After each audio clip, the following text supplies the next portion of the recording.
हाँ गाइस, बहुत अच्छी बात है। आप सब लोगों का स्वागत है। कैसे हैं आप लोग?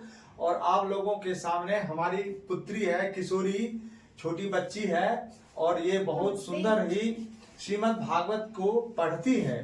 तो आप ये देखें, पंचम स्कंद के शुरुआत में ही 5वां नंबर का श्लोक है और यह श्लोक गद्य रूप में है।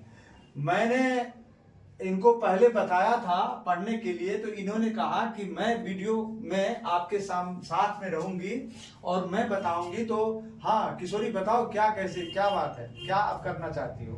हमको पंचम स्कंद का पाठ करने आता है, हम आपको सुनाए? हाँ सुनाओ।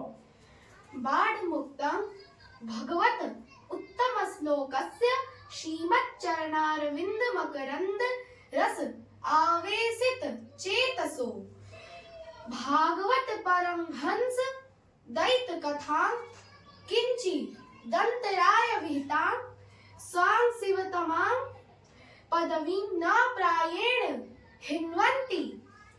ये आपने शुद्ध पढ़ लिया, लेकिन अब यदि इसको आदमी अशुद्ध क्यों पढ़ता है, गलत क्यों पढ़ता है, ये जरा बताइए कि गलती कहाँ हो जाती है पढ़ने में?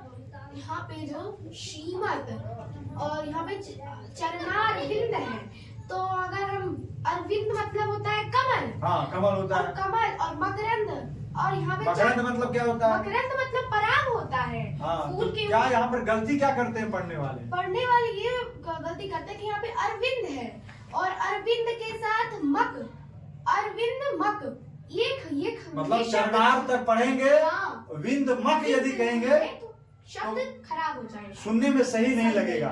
क्योंकि जो शब्द आप सुने हुए हैं और लोग भी सुने हुए हैं, वो शब्द सही होता है। आगे कैसे पढ़िए? और यहाँ पे मकरंद रस आवेशित चेतसो। हाँ। और यहाँ पे फिर है भागवत परम हंस, और यहाँ पे ये पूरा शब्द है परम हंस, भागवत परम हंस, और ये दैत, तो ये शब्द सुनने में अच्छा नहीं लगेगा, इसलिए हम भागवत परम तक कहेंगे, परम तक कहेंगे, और हंस और दैत ये अलग अलग शब्द है। और यहाँ पे कथा किंचित दंत राय विहिता, यहाँ भी यदि किंचित तक कहेंगे या दंतराय कहेंगे तो गलत हो जाएगा। गलत हो तो जाएगा। किंच कहना है, किंच कह करके रुकना है, फिर दंतराय कहना है, तो ये शुद्ध हो जाएगा। जैसे कि यहाँ पे राम आम खाता है, अब राम आम खाता है में हम अगर राम आ बोल देंगे फिर मखाता बोलेंगे तो ये शब्द सुनने में अच्छा नहीं लगेगा, क्योंकि ऐसा होता नहीं है। राम आ और मखाता है, ऐसा होता नहीं है। तो क्या करना पड़ेगा? आम हम जानते हैं कि आम एक शब्द होता है, लोग आम नाम का एक फल खाता है, आम को गाता नहीं है, खाता है। तो ये जब जानते हैं तो हमको ये कहना पड़ेगा, राम को अलग और आम को अलग, खाता है को अलग कहना पड़ेगा।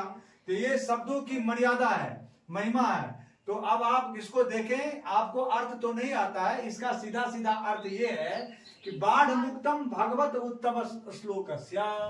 बाढ़ मुक्तम मतलब जिनकी बहुत प्रशंसा हो गई है, ऐसे जो भगवान जो है उत्तम श्लोक हैं, जिनके उत्तम उत्तम स्तुतियों में जिनकी स्तुति की गई है, ऐसे भगवान की षष्ठी है, भगवान के श्रीमत् चरणारविंद, भगवान के जो श्री से युक्त जो भगवान के चरण रूपी जो कमल है, उन कमल का जो मकरंद है, मकरंद बने पराग, उस पराग में होने वाला जो रस है, पराग में तो रस होता है, क्योंकि मधुमक्खियां क्या करती हैं, पराग फूल से परागों को ले आकर के शहद बनाती है।